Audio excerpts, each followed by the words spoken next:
Окултна символика и библиски споредби.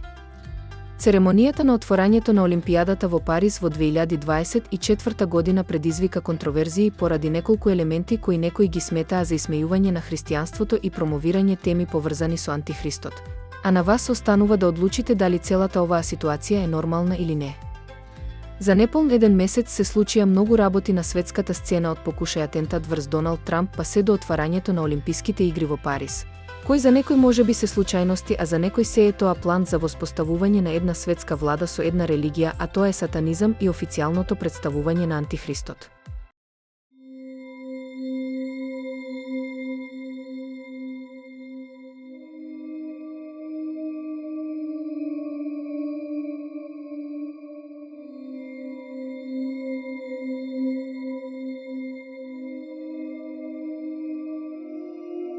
На самиот почеток од видеото сакам да напоменам дека против оваквото отварање на Олимписките игри полни со символика се побунија многу видни луѓе од сите вери и нации, а некои дури и кои учествувале со финансиска поддршка на Олимписките игри ги повлекоа своите донации како знак на протест против целата символика представена на отварањето на Олимписките игри со подсмевање и омаловажување на христијанската религија и на специфичните елементи што ги поттикнаа овие толкувања вклучуваат. Приказ на тајната вечера. Поставувањето на оваа библиска сцена, со 12 спортисти на местото на апостолите, некои го сметаа за непочитување и богохулно. Фокус на екологијата и климатските промени. Некои критичари го толкуваа акцентот на овие теми како усогласување со библискиот концепт за големо ресетирање или нов светски поредок, често поврзан со наративите на антихристот. Акцент на различноста и инклузивноста. Прославувањето на различни култури и идентитети некои го сметаа за промовирање на концептот на едносветска религија, кој тие го поврзаа со антихристските пророштва. 1. Окултна символика. Многу теоретичари на заговор тврдат дека церемониите за отворање на Олимпијадата се исполнети со окултна символика, тврдејќи дека тие тајно се користат за промовирање на скриена агенда. Например, некои укажуваат на употребата на пирамиди, очи кои гледаат се или други символи поврзани со тајните друштва како масоните или илуминатите. Овие символи често се толкуваат дека представуваат контрола, просветлување или скриено знаење, поврзани со темни, мистични сили и практики. 2. Библиски паралели. Библијата, особено книгата на Откровението, зборува за последната битка помеѓу доброто и злото, со подемот на антихристот кој ќе го измами човештвото пред конечното Христово враќање. Некои теоретичари на заговор тврдат дека елементите на церемониите за отворање на Олимпијадата суптилно и намерно ги имитираат овие библиски случувања. Например, тие интерпретираа фигура облечена во бело, символизирање на мир или месијанска фигура, поставена со потемни, похаотични слики како што го представува антихристот. 3. Исмејување на религијата. Друга теорија сугерира дека церемониите се дизајнирани да ги исмеваат традиционалните религиозни верувања, особено христијанството.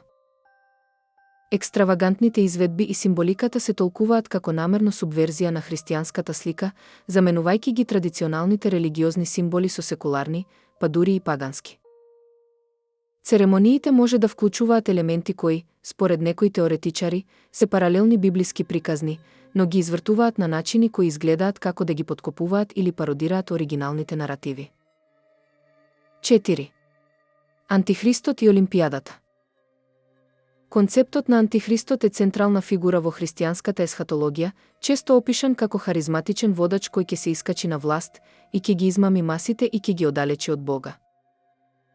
Некои теоретичари на заговор тврдат дека на сите позначајни обележја како и на Олимписките игри, особено преку церемониите на нивното отворање, суптилно го промовираат доаѓањето на антихристот. Една теорија претпоставува дека пораката на Олимпијадата за глобално единство и мир, често нагласена на церемониите на отворањето, е фасада за антихристовата агенда. Тие тврдат дека притисокот за едносветска влада или универзален мир без основа на религиозна вистина е во согласност со измамата што му се припишува на антихристот, кој ќе го обедини светот под лажни изговори. Тука повеќе не толку битно кој од која религија е и нација, битно е дека секој кој верува во Господ, Бог и верува во праведност и во добрината треба да застанат еден до друг и да се борат против новите нови наметнувања и верувања кои сакаат да ни ги наметнат, дека тоа што не е нормално и природно. Они да ни го представуваат дека тоа е правиот избор и дека они знаат подобро за нас од нас самите што е добро и убаво за нас. Против ова се побунија многу лидери и водачи од сите верски организации и религии. Културен и религиозен синкретизам. Церемониите често вклучуваат елементи од различни култури и религии, символизирајќи го единството на различни верувања и традиции. Теоретичарите на заговор може да го толкуваат ова како обид да се заматат границите помеѓу вистината и измамата, водејќи ги луѓето од нивните традиционални верувања и отворајќи го патот за универзалната религија на Антихристот. Моќта на толкувањето. Иако овие теории можат да бидат интригантни и привлечни за некој, од суштинско значење е да се препознае дека голем дел од толкувањето зависи од нечија перспектива. Церемониите на отворањето на Олимпијадата се сложени представи дизајнирани под наводници да ги инспирираат, забавуваат и слават достигнувањата на човештвото. Сепак, самите символи кои инспирираат можат да предизвикаат страв или сомнеш кај другите, особено кај оние кои ги гледаат глобалните настани низ призмата на библиските пророштва или заговори. На крајот, овие теории служат како потсетник за тоа како културните спектакли може да се толкуваат на повеќе начини, одразувајќи ги разновидните и понекогаш конфликтни погледи на светот на глобалната публика. Без разлика дали се гледа како на прослава на човечките достигнувања или како на предвесник на помрачни сили, Олимписките игри, особено нивните церемонии на отворање, остануваат во фокусот на јавноста. А доколку сакате видео и сакате да дознаете повеќе на тема дали вонземјаните се сметаат како напредни цивилизации или како демони и колку се застапени помеѓу нас луѓето, слободно пишете во коментар.